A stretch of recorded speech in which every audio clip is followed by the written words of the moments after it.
Sound person, Embedded Chairperson, Officer, Vice Chancellor, Dr. S. S. Jaiswal, Medical Director. Before starting the presentation, I will inform the schedule. The intervention radiology department started with the radio diagnosis department in 2018. In 2021, we got the permission from the MNC for the admission of 2 DM residents per year. The first batch came in the 2022, which is going for the university examination in 2024, November this year. At present, we are 4 faculties, myself, Professor and Head, Dr. Neha Gulia, Associate Professor, Mch Gupta, Assistant Professor, and Dr. Rika. At present, we are 6 residents, and this is our departmental picture.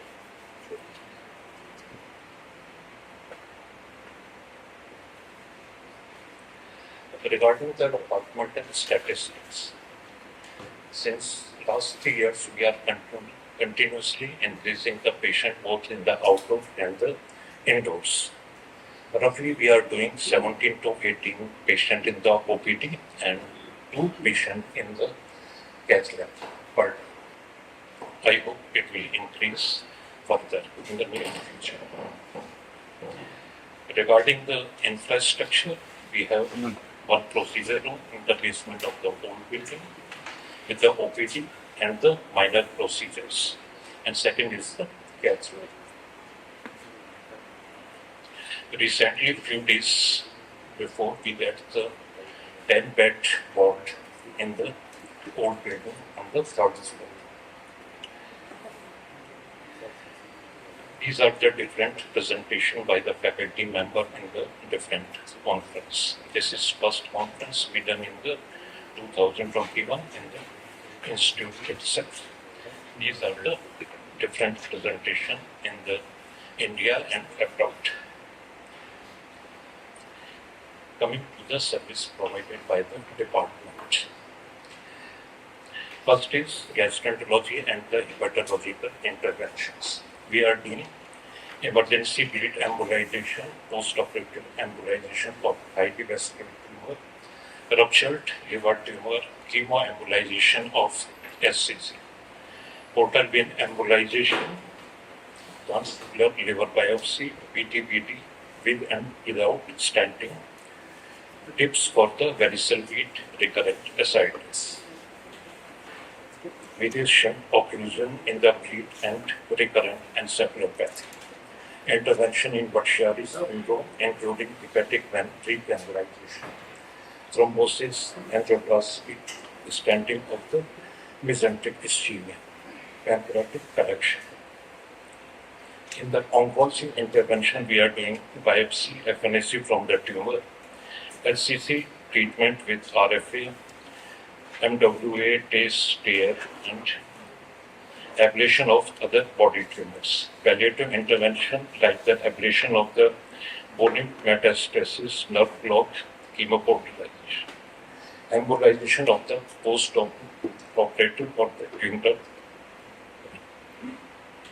In the aortic intervention, we are doing aortic, endovascular, thoracic, and abdominal aortic aneurysm stenting. And second is endoleak embolization. In the ortho, we are doing radiofrequency ablation of the osteoid osteoma, vertebroplasty, and the bone biopsy. Regarding the gynecological interventions, embolization of primary and delayed postpartum hemorrhage, embolization of the symptomatic uterine fibroid using PBA particles, prophylactic bilateral alike balloon placement in high uterus PPH, fallopian tube recanalization for the tubal clot, embolization of the pelvic congestion syndrome. General vascular interventions, laser ablation of the varicose vein, peripheral vascular disease including diabetic foot, intra-arterial catheter directed thrombolysis in the acute lip ischemia using urokinase. Intravenous catheter direct thrombolysis in the acute deep vein thrombosis and IVC filter is. Other procedures we are doing venous angioplasty and stenting in venous compression syndrome, malignant venous obstruction, central venous obstruction, angioplasty in the vasculitis like hepatoid disease, embolization of the AV malformations, sclerotherapy for the isolated perforator in the lower limb varicosities. Pulmonary and thoracic intervention procedure, bronchial and the non-bronchial systemic artery embolization in hemoptysis, biopsy, chlorodesis for the recurrent pleural effusion, tracheal stenting, pleural effusion, embolization of the pylothorax. Dialysis related intervention. Routine and difficult dialysis assess insertion including dialysis catheter and permacath. Central venoplasty including stenting for the poor flow and SVC syndrome. AV fistuloplasty and thrombolysis. Urological and nephrological intervention procedure, percutaneous nephrostomy and antegrade ureteric stenting, prostatic artery embolization for the BPH, varicose embolization, transjugular renal biopsy, embolization of the post-PCNR and post-biopsy hematuria, preoperative embolization for the renal cell carcinoma, embolization of the renal tumor like angiomyoma. Newer treatment is prostatic artery embolization in the cases of prostatic hyperplasia. For knee arthritis, we are doing genicular artery embolization. In the plantar fasciitis, we are also doing embolization process. Recently, we also start thyroid ablation in the benign tumors. Similarly, thyroid artery embolization is also performed in the large goiters and the grave state. These are the publications of the department. Total publications since last 3 years is 18. Now I invite Dr. Hemant, second year DM resident from the Hepatology. Good morning, Honorable Emeritus Chairperson, sir, delegates, my teachers and my colleagues. We'll give a brief summary about the clinical presentation, evaluation and diagnosis of this patient before liver transplant. We have a 32-year-old woman with chief complaints of abdominal distension since last 15 months and which has worsened in the last 1 month and associated with decreased urine output since 5 days. There is no history of jaundice, hematemesis, melena, altered sensorium, abdominal pain, burning fixation, or history of any alternative medication use. No history of diabetes, hypertension, tuberculosis, or thyroid disorders, and she is a non-smoker, non-alcoholic, and no history of any IV drug abuse. She is conscious, cooperative, oriented to time, place, and person, with height of 150 centimeters, weight of 57 kilos, with the BMI of 25. Vital parameters are normal. There is no pallor, icterus, cyanosis, clubbing, lymphadenopathy, or pit edema. No signs of liver cell failure like parotid swelling, pulmonary edema, or deep uterine contraction. On systemic examination, per abdomen inspection, there is distended abdomen, which is uniform distension with flank fullness, and all quadrants of the abdomen move equally with the respiration. On superficial palpation, abdomen is tense, non-tender, with no local trace of temperature. On deep palpation, liver is palpable 10 centimeters below right costal margin in mid-clavicular line, with a liver span of 20 centimeters. Left lobe is palpable 10 centimeters below the ziggy sternum. Liver is irregular in surface, firm in consistency, non-tender, and moves with respiration. And spleen is palpable 3 centimeters below left costal margin in left mid-clavicular line. On percussion, dull node is present all over abdomen, and fluid till is present. Auscultation, bowel sounds are normal, and no bruit or venous sound heard. On routine blood investigations, there is reduced albumin and raised INR with mild rise in serum creatinine with the patient baseline creatinine of 0.6. Metabolic parameters of HbA1c, lipid profile, and alpha fetoprotein are normal. To determine the nature of ascites, we got acidic fluid analysis done, which showed no SBP, no infection of ascites, with high SAG and low protein ascites suggestive of portal hypertension. On ultrasound, there is a large liver with surface irregularity with dilated portal vein, gross ascites.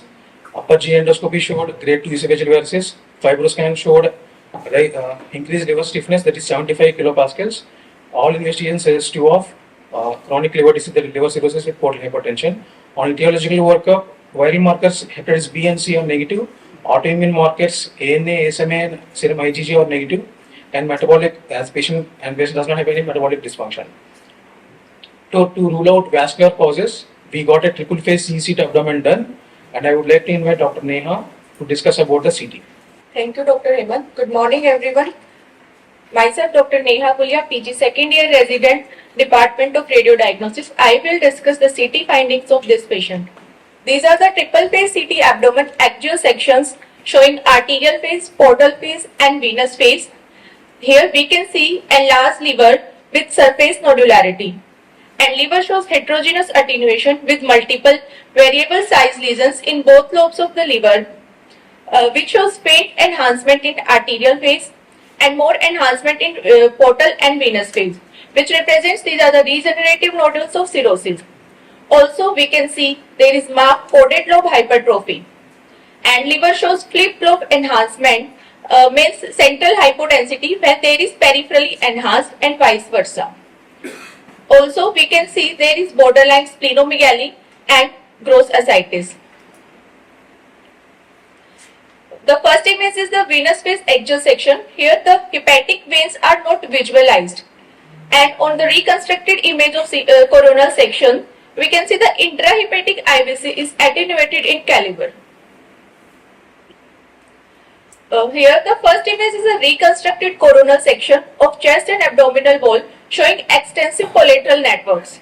Along with there is recanalization of umbilical vein in the fissure of ligament of teres, and also we can see there are multiple peripancreatic and perisplenic collaterals. So our findings are hepatomegaly with heterogeneous attenuation of liver with flip-flop enhancement pattern and multiple arterial enhancing nodular lesions without any washout in portal and venous phase, which suggests these are the regenerative nodules of cirrhosis. Hepatic veins are not visualized and marked attenuated intrahepatic IVC. Recanalization of umbilical veins with multiple anterior wall, chest wall, periportal, peripancreatic and perisplenic collaterals, along with borderline splenomegaly and gross ascites. So our findings are suggestive of Budd-Chiari syndrome with decompensated liver cirrhosis in form of ascites and extensive collateral networks representing portal hypertension. Now I invite Dr. Hemant for further proceeding the case. Thank you.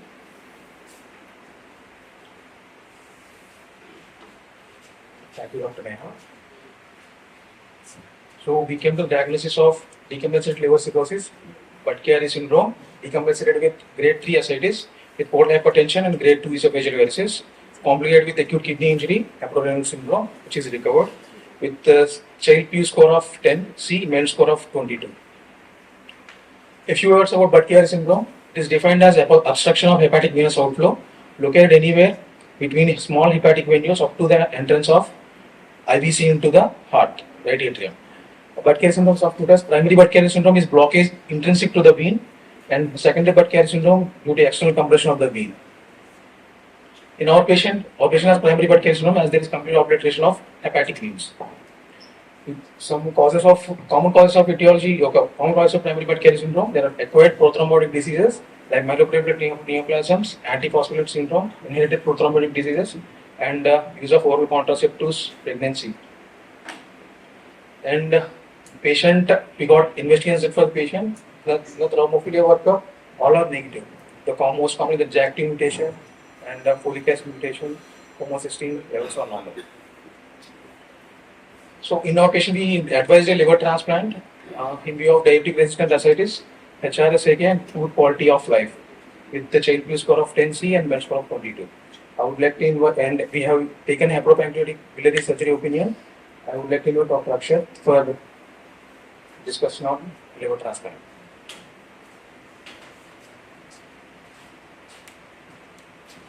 Thank you, Hemant. Good morning, everyone. Myself, Dr. Akshat Dhanuka, MCH second resident from Department of HPB Surgery and Liver Transplant. So, patient underwent living liver transplant on 22nd of October 2024. First, let's understand what is liver transplant. So, here is a small clip showing a diseased liver in the recipient, for which, after careful dissection, arteries are ligated and divided and freed from the liver. Gallbladder and bile duct are ligated, divided. Then major vascular structures like portal vein is looped, ligated and freed from the liver. And finally, the liver is mobilized from IVC. First of all, infrahepatic IVC dissection is done and IVC is looped. And then all the three hepatic veins, that is left, right and middle hepatic veins, are dissected, freed from the IVC and divided near liver. So what were the challenges in this particular case? Since the patient was having Budd-Chiari syndrome that led to massively hypertrophied choroid lobe, there were extensive fibrosis near hepatoduodenal ligament and portal structures, and there were dense perihepatic adhesions. As you can see here, discussed earlier in the coronal section, this is a massively hypertrophied choroid lobe, and in the intraoperative image, we can see that choroid lobe is extensively pushing out of the abdomen with nodular liver. There is a small clip showing choroid lobe is pushing out of the abdomen, and after careful dissection and adhesylisis, liver was being mobilized. There were severe adhesions present. All the portal structures were looped and for Pringle maneuver to prevent bleeding. Infrahepatic veins were ligated and divided. Liver was being mobilized. Finally, the infrahepatic inferior vena cava was looped. Liver was freed from the infrahepatic part of the inferior vena cava. As we can see that liver is humongous. Portal vein was divided near the liver, and here we can see all the tied off portal structures that have been looped. Liver was retracted, and finally suprahepatic dissection was done, and middle and left hepatic veins were clamped and divided from the liver. And this is how, after mobilization, the diseased liver is explanted from the recipient body.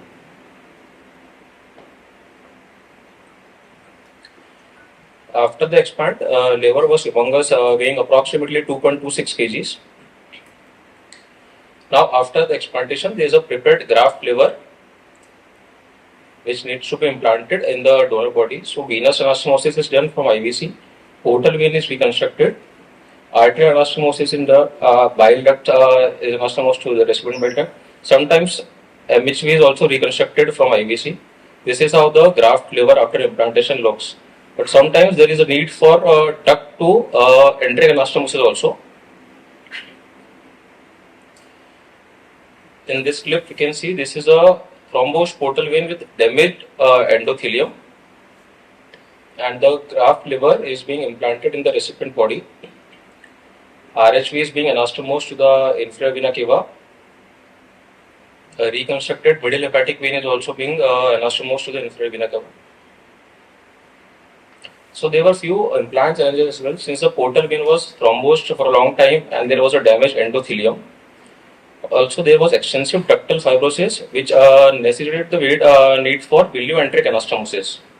This is a schematic illustration in which we can see, due to the damage and thrombosed portal vein, there was a need for jump graft from supramesenteric vein to the graft liver portal vein.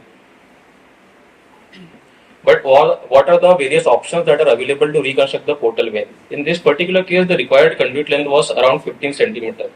So the various autologous options are great saphenous vein, internal jugular vein, left gastric vein, and inferior mesenteric vein. Great saphenous vein had a smaller caliber for the portal vein that was required. Internal jugular vein can be harvested from the donor as well as recipient. We do not prefer to take any other graft from the donor, and the recipient was having a short neck, so that led to inadequate length and caliber. Similar was the case with left gastric and inferior mesenteric vein. Both were having inadequate length. Then what? So a synthetic graft was used to reconstruct the portal vein. Here we can see that a synthetic graft is proximally being anastomosed to the superior mesenteric vein of the recipient, and proximally the graft is being anastomosed.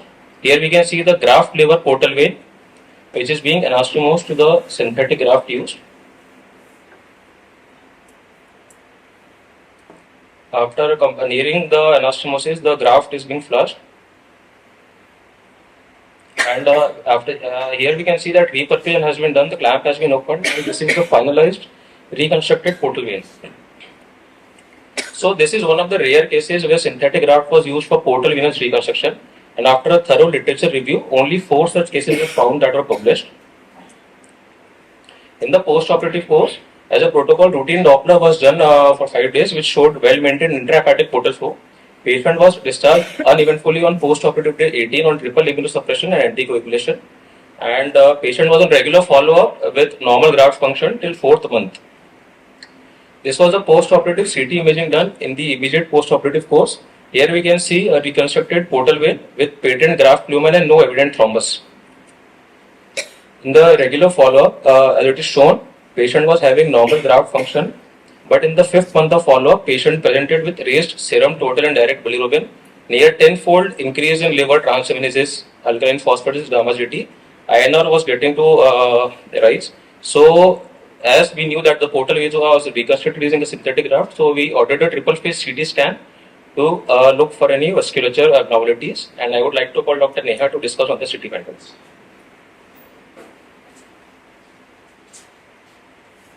Thank you, Dr. Akshat. So we will discuss the post-operative imagings now.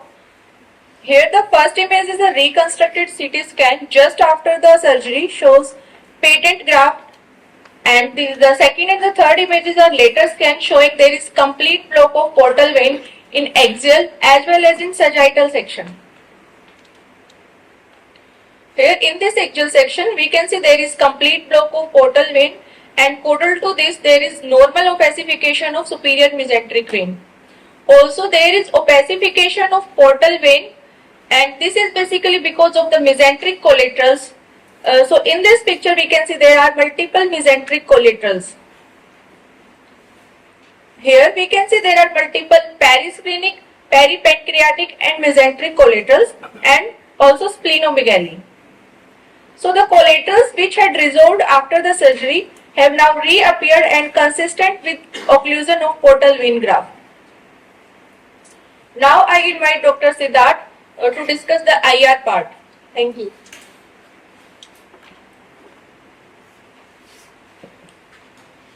Good morning, everyone.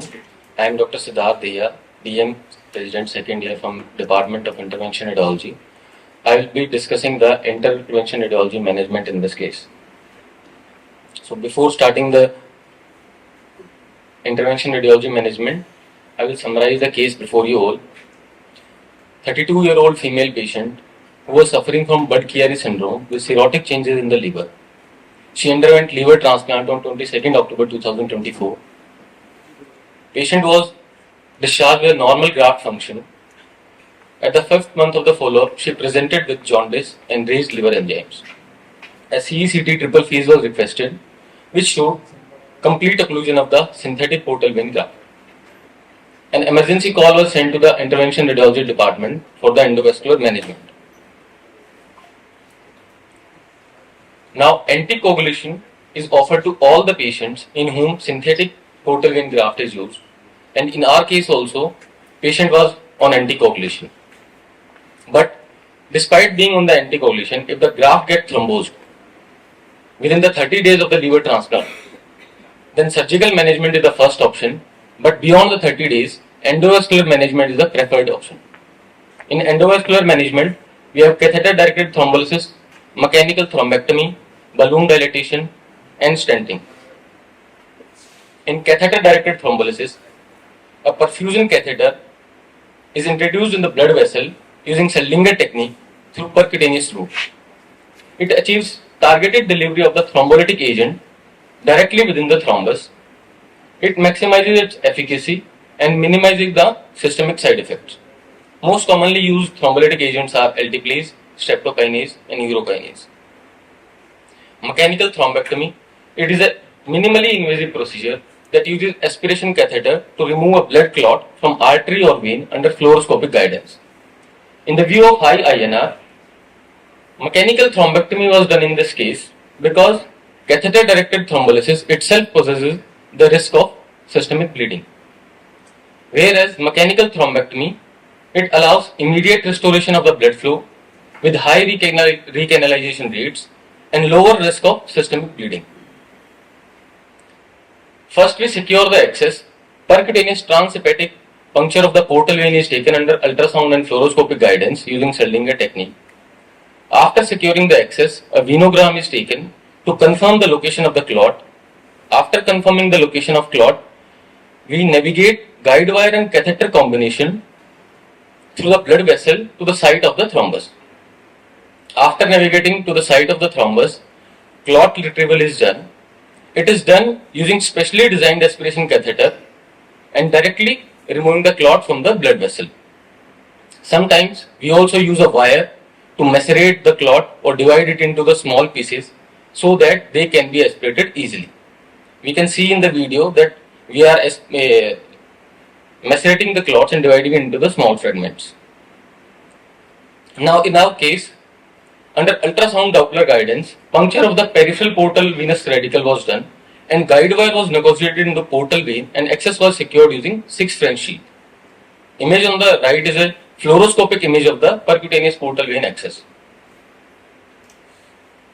So after securing the access, we did the initial venogram which showed that no contrast is seen flowing into the synthetic portal vein graft and it is refluxing back into the parenchymal branches. So we can say that there is complete cutoff at distal anastomosis site. However, intraparenchymal branches of the portal vein are still patent. So after the initial venogram, we successfully managed to negotiate the catheter and guide wire across the thrombosed portal vein graft into the superior mesenteric vein as shown in this video. And then we did a repeat venogram and superior mesenteric vein appeared patent and contrast did not go into the graft again. So we can say here that we have confirmed the extent of the thrombus and we can also see that small collaterals are visualized in the video. They are supplying the intraparenchymal portal vein. Now we started with the mechanical thrombectomy.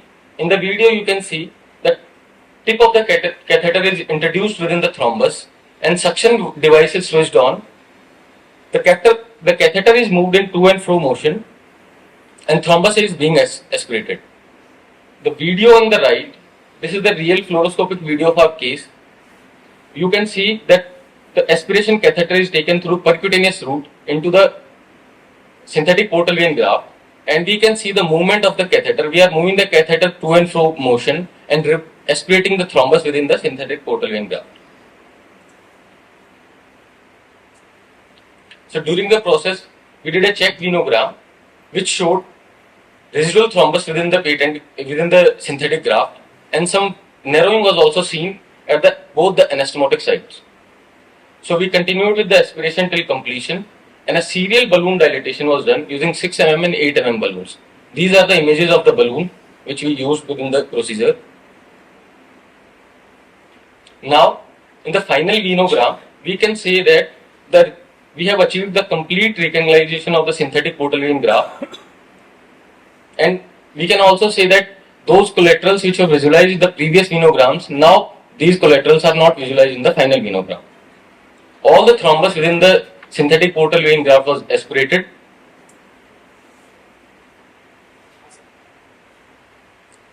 These are the images of the clots which were aspirated from the graft. So in the end, we embolized the parenchymal tract with the metallic coils to prevent the oozing of the blood from the liver surface.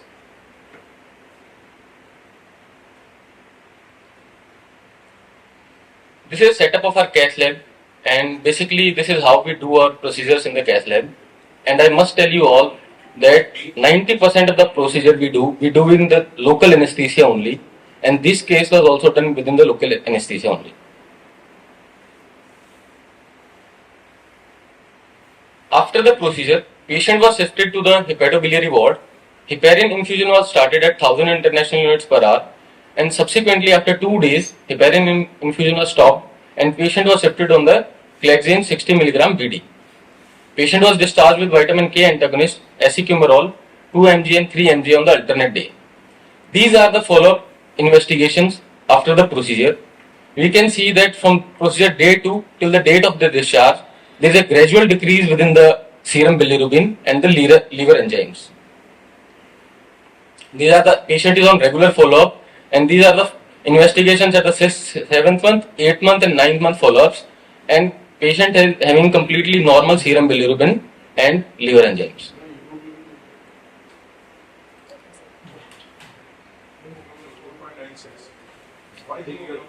So you switch the TLC and the hemoglobin values. The last one is 8.9 hemoglobin, which is still anemic, but 4.96 is probably the TLC.